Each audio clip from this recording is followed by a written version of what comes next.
everyone, welcome to the channel. Since this is my first video, I've decided to work on a project that I've been working on for the past 2 or so years.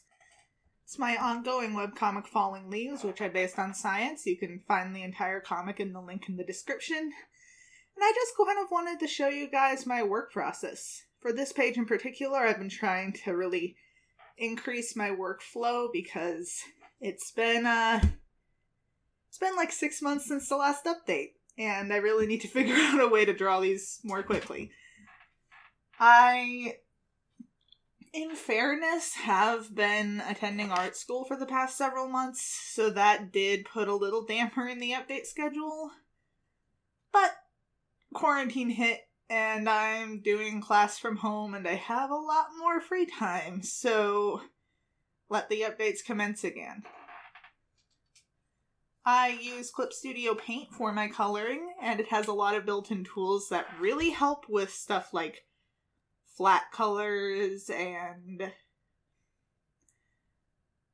easy effects.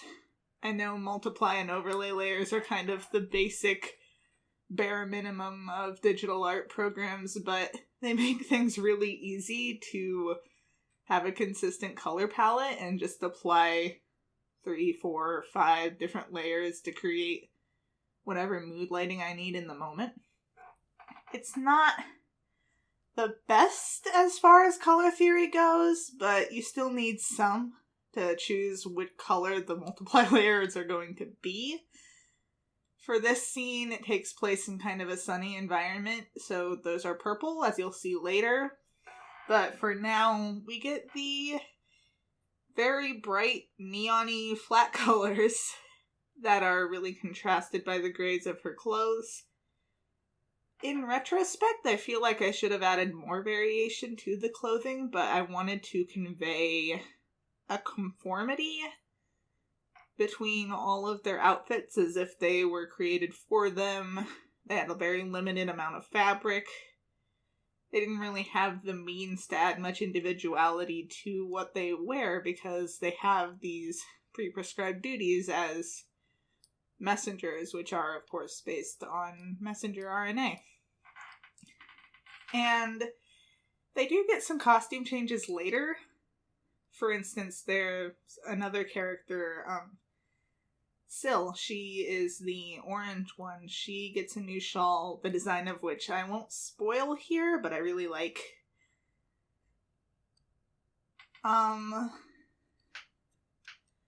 Here we see me trying to improve my workflow again.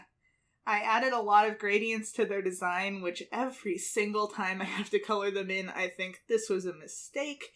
It adds so much time to the work.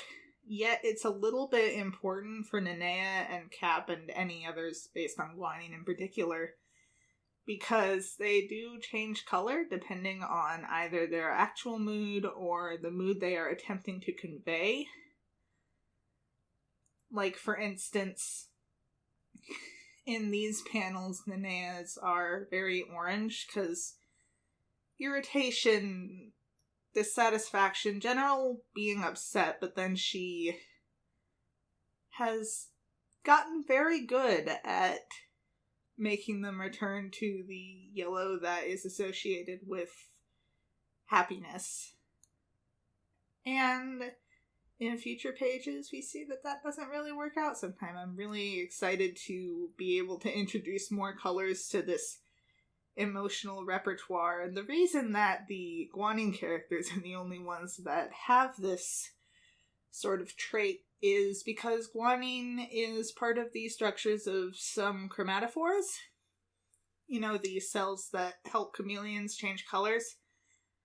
And the cells that Guanine are a part of, iridophores, I believe, don't actually account for a lot of the colors, but simplification, artistic license, obviously this isn't one-for-one to the cell biology, it's just all these fun little details that make it fun for me as an artist to really play in this biology playground.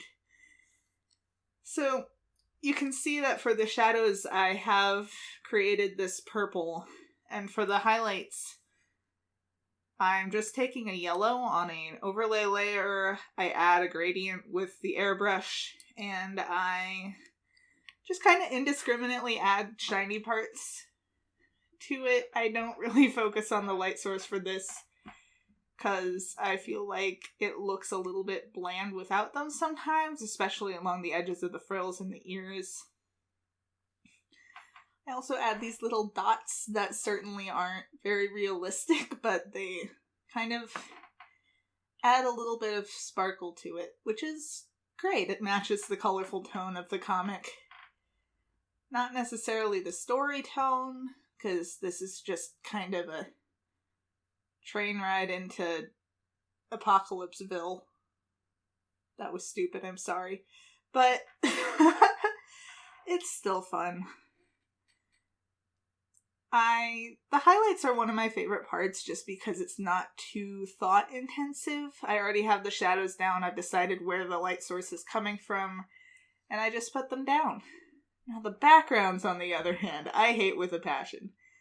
I love how this building turned out. I actually built a 3D reference for it in Tinkercad and used that when I was inking it. We get to see more of this building in future pages, but right now we just get to see the top of it from a distance. That's actually the ribosome that we saw the interior of in Chapter 2. But I built a 3D model of it in Tinkercad, so in the future when I need to see it from below, or from a different angle, or from close up, I can just go in there and move it around, just rotate it to where I want it to be, and I highly recommend doing that for your comics. If you have complicated backgrounds or weird shaped buildings or characters, Tinkercad's free and it just uses basic shapes and it's very, very easy.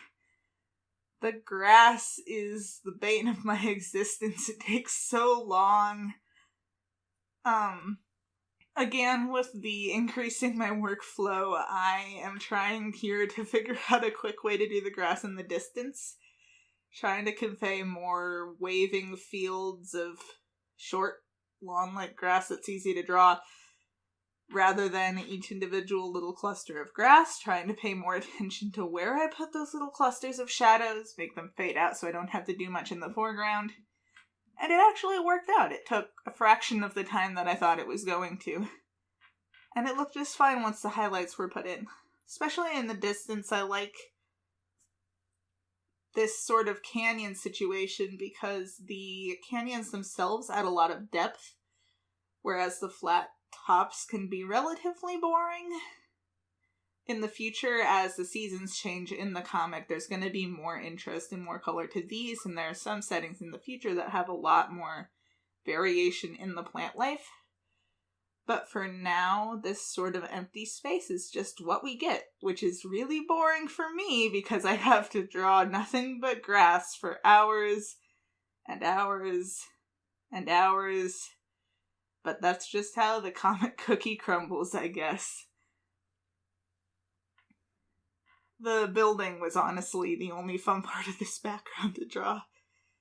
That's the problem with comics, though. It's that you start out with a background and you're like, oh yeah, this is going to be really easy to draw. It's going to look nice. And then 30 pages later, you're like, God, please help me. I want to be done with this. And that's kind of where I am now.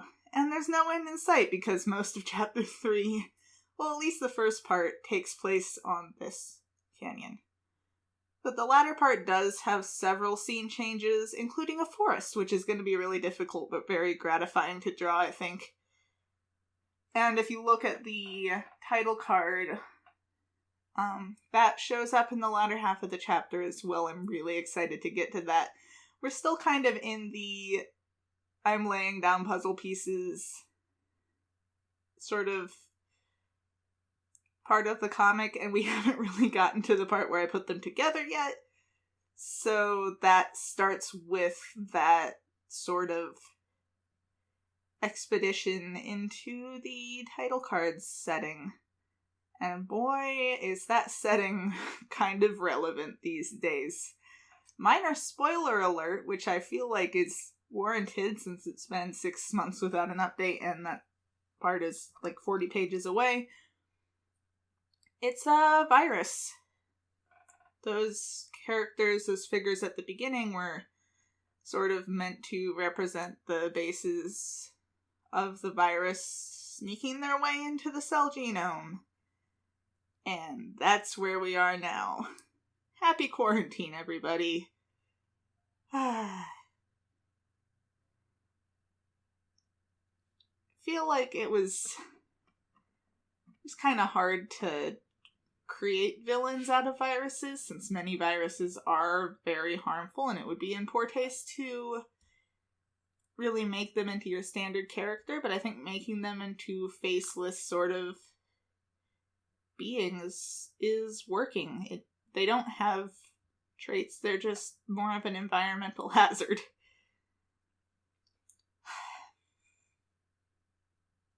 But that is just how the comic's going to continue. And I think I succeeded at making this page a faster process, so updates are going to come much more quickly, hopefully, barring any more sort of world-ending catastrophe. So, yeah. That's the product of this. And I can't wait to actually post it in context. This update's going to have about 4 more pages, so it's going to be about standard length for my updates. And I'm really excited to continue it. With quarantine, I have a lot more time, so everything should be back on schedule. Thank you all for watching. Like, comment, subscribe, whatever you do for YouTube videos, and I will see you in the next video, which may be another Falling Leaves video, it may be a different illustration, who knows. Bye-bye!